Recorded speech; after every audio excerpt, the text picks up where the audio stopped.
Iran ने सीधा ये कह दिया कि पाकिस्तान में मौजूद टेररिस्ट थे।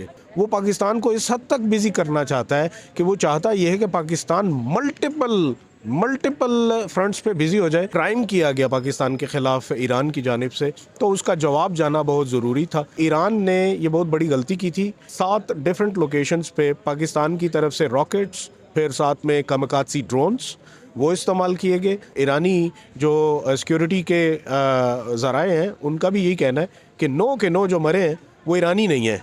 जवाब उनको मिल गया, कोई उनकी तरफ से गलती नहीं होगी, क्योंकि उनको पता होगा कि अगर हम गलती करेंगे तो उससे 7 गुना ज़्यादा हमें भुगतना पड़ेगा। पाकिस्तान की जो नेवी की शिप्स हैं वो बेसिकली यमन के पास गई। आयतुल्लाह खामनाई या इनसे पहले आयतुल्लाह खमीनी, ये जो लोग थे वो फेमो फरासत के लोग थे। वो दूर की सोचा करते थे। उनके ये जहन में होता था कि पाकिस्तान हमेशा हमारे साथ खड़ा होता है, अगर खड़ा ना भी हो तो एटलीस्ट हमारे ख़िलाफ़ नहीं जाता। अस्सलाम वालेकुम नाजरीन, न्यूज़ फ्लाई की जानिब से खुशामदीद। एक हमने नया सेगमेंट शुरू किया है न्यूज़ फ्लाई पे, जिसमें हम एक सीरीज़ शुरू कर रहे हैं जिसमें मुख्तलिफ़ अमूर पे जिनकी दस्तरस है उनसे हम बात करेंगे। आज हमारे साथ मौजूद हैं राजा फैसल, जो कि बैनुल-अक़वामी अमूर पे और सिक्योरिटी के अमूर पे ख़ासी नज़र रखते हैं। उनका तजर्बा बहुत वास्ट है और मोस्टली आपने इंडियन चैनल्स पे पाकिस्तान और पाकिस्तान के सिक्योरिटी इदारों को डिफेंड करते हुए देखा होगा। आज हम उनसे पूछेंगे कि ईरान के साथ जो पाकिस्तान की टेंशन है उसके मुतालिक हम इनसे जानेंगे, और इसमें मसला क्या था कि जो ईरान ने एक मिसाइल जो है वो पाकिस्तान पे दागे हैं, इसके मुतालिक हमने जानना है। तो डायरेक्टली हम उनसे क्वेश्चन करेंगे, उनसे पूछेंगे कि इसकी वजह क्या हुई। अस्सलाम वालेकुम राजा फैसल साहब। वालेकुम सलाम। जैसा कि मैंने अभी इंट्रो में बताया, मेरे कुछ सवाल थे इसको लेके जो वाक़या हुआ रिसेंटली, पाक ईरान टेंशन हुई, उसके मुतालिक क्या कहना चाहेंगे कि इसकी बोन ऑफ कंटेंशन क्या है? देखें, ये एक अनकॉल्ड फॉर और अननेसेसरी किस्म का एक टेंशन क्रिएट हो गई, जो कि ईरान की तरफ से क्रिएट की गई है और जिसका जवाब पाकिस्तान ने बड़े मौसर तरीके से दिया है। पहले सबसे मैं ये जो सारा वाक़या हुआ है उसको एक्सप्लेन करूँगा कि अचानक से हमने देखा कि ईरान ने पाकिस्तान में मिसाइल मारे और पाकिस्तान की टेरिटरी में बलूचिस्तान में एक जगह जहाँ पे के मिसाइल मारे, और उसकी वजह उन्होंने ये बताई कि उन्होंने बेसिकली वहाँ पे मौजूद जो जैशे अदल के कुछ लोग थे, फाइटर्स थे, उनको न्यूट्रलाइज करने के लिए मारे। और उनके मुताबिक उनका ये कहना था कि जैशे अदल वो एक जमात है जो कि अपने आप को एसोसिएट करती है आईसिस के साथ, और इसीलिए उन्होंने आईसिस के ख़िलाफ़ ये कार्रवाई की है। और मेरे ख़्याल में ये एक सिर्फ़ और सिर्फ जवाज़ घड़ा गया पाकिस्तान के ऊपर एक जारहियत दिखाने के लिए, और ईरान की तरफ से जब ये किया गया तो then obviously Pakistan being a very responsible country, Pakistan की सॉवरेनिटी है और टेरिटोरियल इंटेग्रिटी, इन दोनों को ऑब्वियसली सरपास किया गया, ट्रेसपास किया गया और फिर क्राइम किया गया पाकिस्तान के ख़िलाफ़ ईरान की जानिब से, तो उसका जवाब जाना बहुत ज़रूरी था।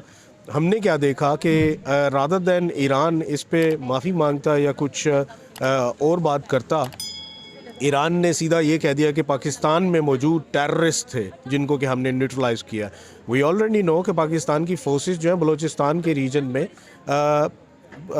एंटी टेररिस्ट एक्टिविटीज़ जो हैं वो वहाँ पे जारी हैं, और टेररिस्ट को वहाँ पे कला किया जाता है। BLF और इस तरह की सारी तंजीमों के ख़िलाफ़ जो कि पाकिस्तान को भी नुकसान पहुँचाती हैं, और ऑफ कोर्स वो टेररिज्म में भी इन्वॉल्व होते हैं।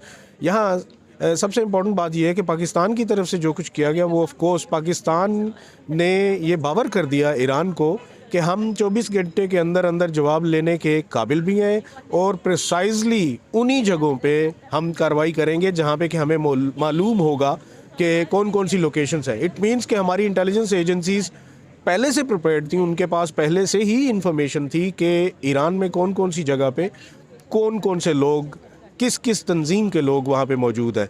अब आपने देखा कि 7 डिफरेंट लोकेशंस पे पाकिस्तान की तरफ से रॉकेट्स, फिर साथ में कामकाजी ड्रोन्स वो इस्तेमाल किए गए, और ये अनप्रेसिडेंटेड है। पाकिस्तान ने ये पहली दफ़ा इस्तेमाल किया है, और मैं आज से 2 महीने पहले से ही इस बात पे चर्चा कर रहा था कि पाकिस्तान ने ऑलरेडी से कामिकाज़ी ड्रोन्स के ऊपर काफ़ी महारत हासिल कर लिया। अब उसका प्रदर्शन भी हमने देख लिया, उसको जैसे इस्तेमाल किया गया वो भी हमने देख लिया।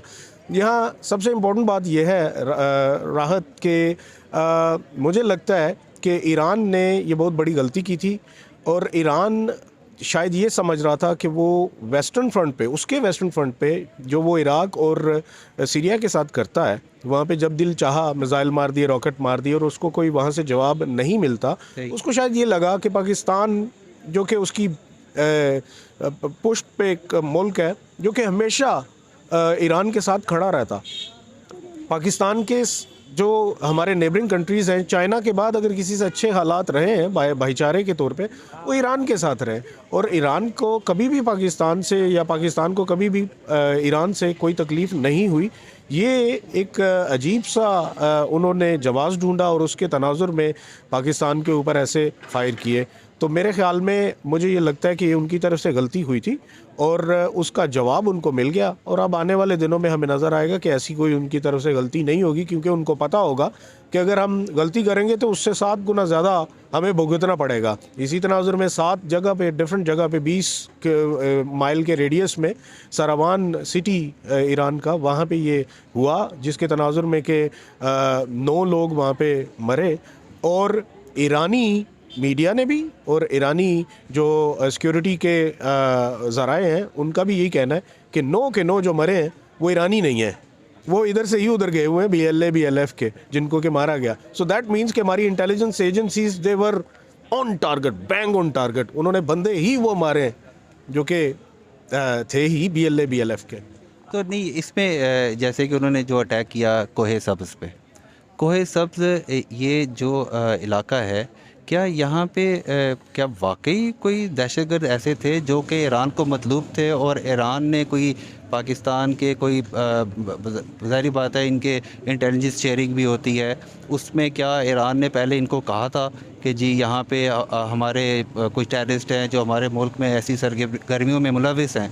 क्योंकि आपने देखा होगा कि पिछले कुछ अर्सा पहले इनके कासिम सुलेमानी उनकी बरसी के मौका पर भी एक अटैक हुआ था, जिसमें बहुत सारे कई 100 से मोर देन 100 लोगों की कैजुअल्टीज़ हुई थी।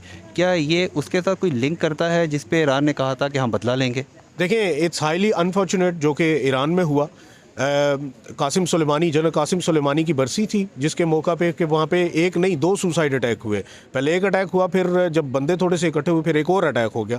तो वो 2 अटैक होना, उसमें 100 कीमती जानों का ज़िया, इसके ऊपर जितना अफसोस किया कम है, क्योंकि ईरान जो कुछ भी है, ईरान हमारा ब्रदर मुल्क है और वहाँ पे ये कुछ होना ऑब्वियसली वो हमें भी उतना ही गम और उतना ही दुख देता है जितना कि शायद उनको देता होगा। लेकिन यहाँ मसला ये है कि जो आपने बात की कि बलूचिस्तान का वो एरिया जहाँ पे कि ये मिसाइल मारे गए हैं, क्या वहाँ पे लोग मौजूद थे या नहीं। देखिए, इसकी आउटकम क्या निकली है, वहाँ से 2 बच्चे शहीद हुए जो कि छोटे बच्चे थे और साथ में 3 जो हैं वो ज़ख्मी हुए। किसी बड़े की वहाँ से कोई हलाकत नहीं हुई।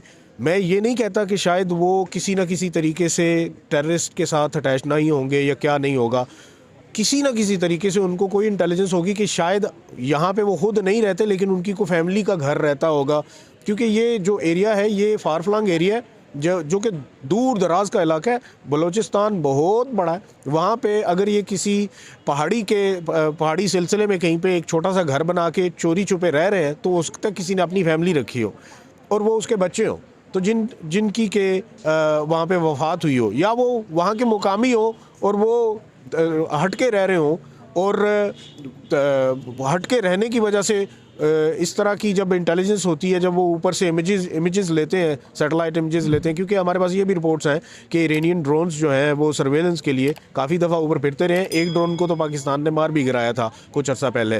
तो मेरे ख्याल में हुआ ये है कि वहाँ पर इनके पास जो इमेजरी थी, एरियल इमेजरी, उसके मुताबिक इन्होंने ख़ुद से शायद गढ़ लिया कि शायद ये जो है ये किसी टेररिस्ट का घर होगा तो इसको तबाह किया जाए, या एक कैंप है या क्या है क्या नहीं। वहाँ पे किसी भी अभी तक की रिपोर्ट्स के मुताबिक किसी भी ऐसे बंदे की कोई इतला नहीं मिली जो कि किसी भी तरीके से कहा जा सकता हो कि वो टेररिस्ट है। और मेरी नज़र में जो कुछ भी ईरान ने किया वो एक गलतफहमी की बिना पे किया है। आपका सवाल मुझे इसलिए पसंद आया कि आपने एक चीज़ का बड़े अच्छे तरीके से जिक्र किया, वो था इंटेलिजेंस शेयरिंग। यहाँ पे होनी चाहिए थी इंटेलिजेंस शेयरिंग। इट मीन्स कि ईरान ने पाकिस्तान के ऊपर ट्रस्ट नहीं किया, ईरान ने मुतला नहीं किया। शायद डिप्लोमेटिकली उन्होंने किसी न किसी और तनाजुर में को बात की हो, लेकिन उन्होंने ये बावर नहीं करवाया कि we are planning to attack that place. अगर ये होता तो शायद मेरे ख्याल में होना ये चाहिए था कि, क्योंकि पाकिस्तान और ईरान की इंटेलिजेंस शेयरिंग जो है, दोनों की जो इंटेलिजेंस एजेंसीज हैं वो लॉन्ग स्टैंडिंग एग्जिस्टिंग है। क्योंकि बहुत सारे चैनल्स हैं ना जिस पे हाँ। इनके मुख्तलिफ शेयरिंग्स होती हैं। बिल्कुल ऐसे ही है, बिल्कुल ऐसे ही है। और उसमें ये है कि उसमें आज तक इसीलिए हमें कोई प्रॉब्लम देखने में नहीं आई, क्योंकि बड़े मौसर तरीके से इंटेलिजेंस शेयरिंग होती रही। अगर ईरान को कोई ऐसी जगह नज़र आ गई थी तो ईरान को पता होना चाहिए कि ऑलरेडी से पाकिस्तान की सिक्योरिटी फोर्सेस बलूचिस्तान में टेररिज्म के ख़िलाफ़ कार फरमा है। उनको ये चाहिए था कि पाकिस्तान को ये मुतला करते कि ये जो जगह है यहाँ से हमें थ्रेट्स हैं, जो कि वहाँ से लोग आते हैं, तो kindly if you can check it. तो वो पाकिस्तान की जो फोर्सेस हैं वो वहाँ पे चेक कर लेती, सारा कुछ हो जाता। लेकिन ये है कि इन्होंने खुद से ही एक स्टेप लिया और फिर बाद में भुगता। अब ये है कि अब आने वाले दिनों में आपको शायद ये भी नज़र आए कि पाकिस्तान की तरफ से जहाँ जहाँ भी फिर इंटेलिजेंस रिपोर्ट्स मिलेंगी पाकिस्तान को, तो पाकिस्तान तो फिर अपनी कार्रवाई करेगा। नहीं, वो आपकी बात बिल्कुल बजा। इसमें मुझे एक चीज़ और भी है जो आपने कहा, गलत फहमी।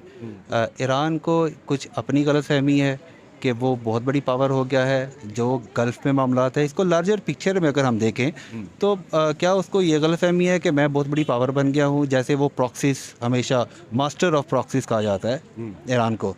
ईरान ने उसी रोज़ 3 जगहों पे अटैक किए। उनमें अब ये देखना चाहिए कि जैसे यमन का मामला है, इसको लार्जर पिक्चर में अगर देखें कि यमन में खलीज ऑफ अदन है, वो ब्लॉकेड है। वहाँ पे इसराइल का भी इशू है, वो इमदाद नहीं जाने दे रहे, कोई चीज़ जाने नहीं दे रहे। क्या कोई हम किसी बड़ी गेम का हिस्सा तो नहीं बनने जा रहे आगे? नहीं, ऐसा कतई नहीं है, हम किसी भी बड़ी गेम का हिस्सा नहीं बनने जा रहे। लेकिन ये है कि मुझे एक चीज़ नज़र आती है, वो ये है कि Iran, obviously no doubt, Iran ने अपनी जो स्टैंडिंग है इन द गल्फ़ कंट्रीज़ वो बहुत ज़्यादा स्ट्रेंथन की है, स्ट्रॉन्ग की है। वो किसी को भी डिटर कर सकता है। ऑल ऑफ दी जो गल्फ़ कंट्रीज़ हैं वो उससे डिटर्ड है। वो सारे के सारे डिटर्ड इसी वजह से हैं क्योंकि मानना चाहिए कि ईरान जो है वो, उसके पास फायर पावर अच्छी है, उसके पास फायर पावर भी अच्छी है, और उसकी प्रॉक्सीज जो रन कर रहा है वो भी बहुत अच्छे तरीके से रन कर रहा है। वो यमन हो या फिर आप अभी जो लेटेस्ट प्रॉक्सी उनकी वो हमास की शक्ल में नज़र आती है, उन्होंने हेल्प किया हमास को। फिर अगर आप लेबनान में जाएं तो वो वहाँ पे भी आपको उनकी प्रॉक्सीज नज़र आती हैं हसन नसरुल्लाह की शक्ल में। फिर आपको ईरान की जो प्रॉक्सीज हैं वो नज़र आती हैं इराक़ में भी और सीरिया में भी नज़र आती हैं। इस सारे तनाजुर में आपको एक चीज़ नज़र आती है कि बहुत बड़ा प्लेयर है ईरान, लेकिन ये है कि ईरान को शायद बहुत से चैलेंजेस का भी सामना है। उन्हीं चैलेंजेस में से एक डाइवर्जन के लिए ईरान ने शायद ये सोचा हो कि मैं किसी तरीके से पाकिस्तान को अगर इंगेज कर लूँ, ताकि पाकिस्तान को मैं पहले से ही डिटर कर दूं कि मैं मिसाइल भी मारता हूं, ताकि आने वाले वक्तों में अगर पाकिस्तान किसी का साथ देना चाहे तो ये आगे ना आ सके। इसकी एक और वजह हो सकती है कि पाकिस्तान नेवी की जो शिप्स हैं वो आपको याद है कि उससे एक रोज़ पहले पाकिस्तान की जो नेवी की शिप्स हैं वो बेसिकली यमन के पास गई ताकि हूसी जो है वो कार्रवाइयाँ ना कर सकें, क्योंकि वर्ल्ड ट्रेड जो है उससे सारी की सारी अफेक्ट हो रही है। तो वो क्यों गया पाकिस्तान? क्योंकि पाकिस्तान के पास मैरीटाइम सिक्योरिटी के हवाले से ये मैंडेट है, और दुनिया एक्सपेक्ट करती है पाकिस्तान से कि पाकिस्तान अपने सिक्योरिटी मैंडेट को, मैरीटाइम सिक्योरिटी मैंडेट को इस्तेमाल करते हुए यकीनी बनाए कि कोई भी ऐसी एक्टिविटीज़ ना हो जो कि larger interest of the world affect हो जिससे। अब ईरान को ये चीज़ तो शायद नज़र आ गई हो जिसके तनाजुर में कि ईरान ने ये किया, लेकिन ईरान को एक और चीज़ जहन में रखनी चाहिए थी। वो ये थी कि उसी दिन, जिस दिन उन्होंने ये किया, उसी दिन हमें ईरानी नेवी के ऑफिसर्स और पाकिस्तानी नेवी के ऑफिसर्स गल्फ़ में गल्फ ऑफ ईरान में एक्सरसाइज करते हुए, नेवल एक्सरसाइज करते हुए करने के बाद एक हाथ में पाकिस्तान का झंडा और एक हाथ में ईरान का झंडा लेके लहराते हुए नज़र आए। अब एक तरफ ये होना और दूसरी तरफ ये होना, ईरान ने ब्रॉडर एस्पेक्ट में इस चीज़ को सोचा ही नहीं। शायद उसकी वजह ये होगी कि ईरान को इस वक्त ज़हीन लोग और ईरान को इस वक्त जो मामला फ़हम लोग हैं वो नहीं चला रहे। ईरान को इस वक्त इरानियन रेवोल्यूशनरी गार्ड्स चला रहे हैं, जो कि गन पॉइंट पे सब कुछ चलाने की कोशिश कर रहे हैं। पहले जो इनके जनरल्स होते थे, पुराने जो जनरल्स होते थे, या फिर आयतुल्लाह ख़ामेनी या इनसे पहले आयतुल्लाह ख़मीनी, ये जो लोग थे वो फ़हमो फरासत के लोग थे, वो दूर की सोचा करते थे। उनके ये जहन में होता था कि पाकिस्तान हमेशा हमारे साथ खड़ा होता है, अगर खड़ा ना भी हो तो एटलीस्ट हमारे ख़िलाफ़ नहीं जाता। ये पाकिस्तान कभी भी ईरान के ख़िलाफ़ नहीं गया, तो वो इस चीज़ का लिहाज किया करते थे। अब शायद वो लिहाज ख़त्म होता जा रहा है। उसकी सबसे बड़ी वजह यह है कि ईरान टा चढ़ गया है इरानियन रेवोल्यूशनरी गार्ड्स के आगे, और वो मामला फ़हम नहीं है, वो एक कॉन्फ्लिक्ट को बढ़ाने वाले लोग हैं, अपनी हेजमनी दिखा रहे हैं, हेजमनी क्रिएट करने की कोशिश कर रहे हैं। शायद उनको ये अब मान लेना चाहिए कि हेजमनी दूसरी तरफ क्रिएट हो सकती है, इस तरफ नहीं। पाकिस्तान फोर्सेस ने बहुत अच्छी तरह बावर करवा दिया है कि हेजमनी पाकिस्तान पे उनकी नहीं चलेगी। ये इसमें एक और चीज़ है कि पाकिस्तान और ईरान के बहुत बरादराना ताल्लुकात हैं, और कल्चरल डाइवर्सिटी भी इनमें बहुत है। बहुत पुराना, सदियों पुराना ताल्लुक़ है पाकिस्तान का। लेकिन क्या आप ये नहीं समझते कि पाकिस्तान और ईरान की जो टेंशन है, इसका फ़ायदा इंडिया उठाने की कोशिश करेगा कि इंडिया पाकिस्तान को किसी तरह डाउन कर सके इन फ्यूचर के जी, और इस को आगे बढ़ता हुआ तो नहीं देख रहे इस टेंशन को पाकिस्तान ईरान की, क्योंकि इंडिया तो यही चाहेगा कि पाकिस्तान ईरान की टेंशन बनी रहे और आगे पाकिस्तान को किसी तरीके उसके हमसायों में तन्हा किया जा सके। बेहतरीन सवाल। जहाँ तक बात है पाकिस्तान और ईरान के कल्चरल टाइज़ के होने की, नो डाउट लॉन्ग स्टैंडिंग तल्लुकात हैं। अगर दोनों मुल्कों की ज़ुबानों को ही देखा जाए, फ़ारसी और उर्दू सगी बहनें हैं, सगी बहनी है, मतरई भी नहीं है, सगी बहनें हैं। और इनका ताल्लुक़, पाकिस्तान का कौमी तराना है ही फ़ारसी ज़ुबान में, सारे का सारा कौमी तराना ही फ़ारसी ज़ुबान में, तो और इसके पीछे क्या रह जाता है। दोनों ममालिक में लॉन्ग स्टैंडिंग रिलेशंस हैं और कोई भी इन ताल्लुकात को किसी भी तरीके से ख़त्म नहीं कर सकता, जो मर्ज़ी हो जाए। जहाँ तक बात है इस सवाल की, भारत की इन्वॉल्वमेंट की, बहुत अच्छा सवाल। उसकी वजह यह है कि मैं इस तरफ आने ही वाला था कि इस सारे मामले में भारत जो है वो बेनिफिशरी नज़र आ रहा है। कैसे? क्योंकि भारत, जब से भारत के लिए टू फ्रंट वॉर का एक साये मंडला रहे हैं, एक तरफ पाकिस्तान और दूसरी तरफ चाइना, गलवान इंसिडेंट के बाद से, तो उस वक़्त से ही पाकिस्तान बेसिकली वांट्स के चाइना भी एक और फ्रंट पे बिज़ी रहे, इसीलिए वो ईस्ट चाइना सी में, ताइवान वाले मामलात में वो बहुत बिज़ी है। फिर साथ में वो साउथ कोरिया और साथ में जापान के मामलात में भी बहुत बिज़ी है। अमेरिका उधर भी प्रेशर डालता रहता है और इंडिया उस तरफ से खुश है। लेकिन ये कि पाकिस्तान के ऊपर वो पाकिस्तान को इस हद तक बिज़ी करना चाहता है कि वो चाहता ये है कि पाकिस्तान मल्टीपल फ्रंट्स पे बिज़ी हो जाए, जिसमें से कि पाकिस्तान जो वेस्टर्न बॉर्डर है अफ़गानिस्तान के साथ वो भी फ्राजाइल हो जाए, जो कि वो हो रहा है। वहाँ पे एक हैवी इन्वेस्टमेंट है इंडिया की, जिसके ऊपर के हमें तकरीरें भी सुनने को मिली थी। अजीत डोवल की शास्त्रा यूनिवर्सिटी में उसने जो तकरीर की थी, उसमें उसने बोल के ये कहा था कि डिफेंसिव ऑफेंस हम लोग अप्लाई कर रहे हैं पाकिस्तान पे,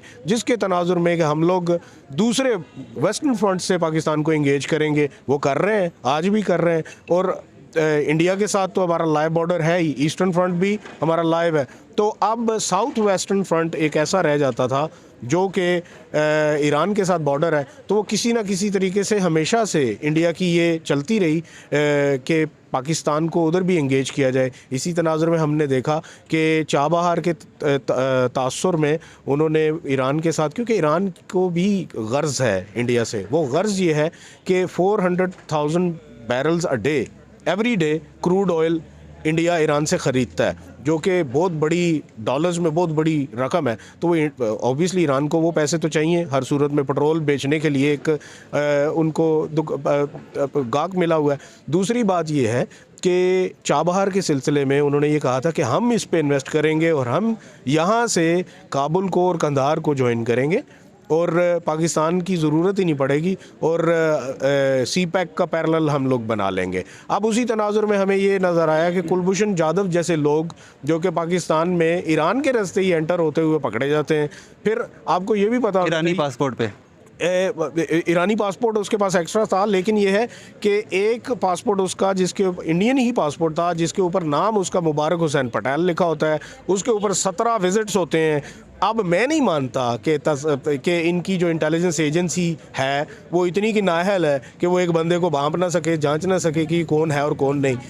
कहीं ना कहीं तो दाल में काला था, वो इनको पता था, वो उस वक्त भी पता था। एंड दे न्यू कि वो कॉन्स्टेंटली पाकिस्तान आता है और वो पूरे बलूचिस्तान में भी और पूरे कराची में भी, इंटीरियर सिंध में भी आतंक फैला के तो वो वहीं से वापस चला जाता है और एक दफ़ा वो पकड़ा जाता है। फिर ये है कि ये इस सारे तनाजुर में अगर ये सारी चीज़ें होती रही हैं तो ईरान को भी होश के नाखून लेने चाहिए। आप भाइयों के ख़िलाफ़ नकब ज़नी में मदद नहीं देते, किसी को कभी भी नहीं देते। हमारे इरानियंस जो हैं वो हमारे भाइयों जैसे हैं, उनको इस चीज़ का एहसास होना चाहिए और उनको कतअन भी इस तरह की चीज़ों में हमारे दुश्मन जो कि हमारा ईस्टर्न नेबर है इंडिया, उसका साथ नहीं देना चाहिए और उसका आलाकार नहीं बनना चाहिए। नो मैटर व्हाट, इनको नहीं करना चाहिए। बहुत मजा फरमाया आपने। इसमें एक और चीज़ है कि मुस्तकबिल में क्या देखते हैं कि ये जो एस्केलेशन है, क्या ये एस्केलेट करेगी फ्यूचर में? नहीं, राहत मैं नहीं देखता कि ये एस्केलेट करेगी। मैं ये देखता हूँ कि ये डाई डाउन हो जाएगा आने वाले दिनों में ही, क्योंकि ऑलरेडी से हमें पता है कि सबसे पहला जो मुल्क जिसने कि ऑफ़र किया है डी एस्केलेशन के लिए वो चाइना है। चाइना ने पाकिस्तान से भी कांटेक्ट किया है, ईरान से भी कांटेक्ट किया है और इन दोनों को इकट्ठे बैठाने का भी कहा है, जिसके तनाजुर में कि वो I am pretty much sure जिस तरह के चाइना के ईरान के साथ तल्लुकात जा रहे हैं तो और पाकिस्तान के साथ तो दरीना दोस्ती है पाकिस्तान की और उनकी, तो मेरा नहीं ख्याल कि ये आगे एस्केलेशन होगी। इसको डी एस्केलेट हो जाएगा, मामला डी एस्केलेट हो जाएंगे और दोबारा से नॉर्मल पे आ जाएंगे। बस एक प्रेसिडेंट सेट हो गया है, वो पाकिस्तान ने प्रेसिडेंट ये सेट कर दिया है, ईरान को ये मैसेज दे दिया है कि सर अगर आप हमारी तरफ दरअंदाजी करेंगे तो देन हम अपनी सॉवरेनिटी के ऊपर किया गया हमला और हम अपनी टेरिटोरियल इंटेग्रिटी के ऊपर किया गया हमला उसका मौसर जवाब देंगे, हर सूरत में जवाब देंगे। बहुत बहुत शुक्रिया आपका। जी नाज़रीन, यहाँ तक के लिए इतना ही और फ्यूचर में हम इनसे और भी मालूमात हासिल करेंगे मुख्तलिफ़ तनाज़ात में जो इंटरनेशनली दरपेश हैं, जैसे खलीज गल्फ़ का मामला है, उसके बारे भी इनसे जानेंगे और बाकी भी मामलात पे इनके साथ गुफ्तगू जारी रखेंगे। अभी तक के लिए इतना ही। न्यूज़ फ्लाई में राहत रज़ा काज़मी को इजाज़त दीजिए। अल्लाह हाफ़िज़।